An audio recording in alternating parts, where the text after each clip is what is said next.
అందరికీ praise lord. September 18 ఈరోజు దేవుని వాగ్దానము. యెహోవాను నమ్ముకొనువాడు ధన్యుడు, యెహోవా వానికి ఆశ్రయముగా ఉండును. ఇర్మియా 17 బైబిల్ అంతా చెప్పే సత్యం ఇదే. నీవు దేవునిని నమ్ముకోవడం వల్ల ఎన్నో మేలులు నీ కొరకు దాచబడి ఉంటాయి. తాత్కాలికంగా ఉండే శ్రమల కంటే శాశ్వత కాలం ఉండే బహుమానాలు చాలా గొప్పవి.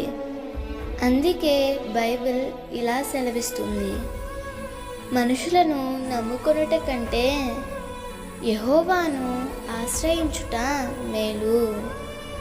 రాజులను నమ్ముకొనుట కంటే యెహోవాను ఆశ్రయించుట మేలు.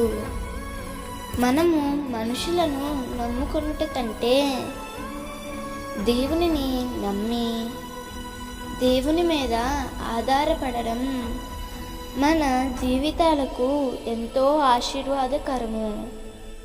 అందుకే ఈ రోజు నుండి దేవునిని ఆశ్రయించు. దేవుడు ఈ వాగ్దానము నీ జీవితంలో నిశ్చయముగా నెరవేర్చునుగాక. దేవుడే నీకు ఆశ్రయంగా ఉండునుగాక. ఆమేన్.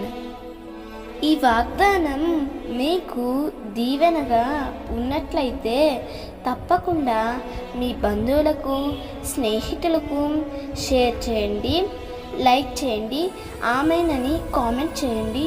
ప్రభు పనిలో పాలుభాగస్తులు కండి.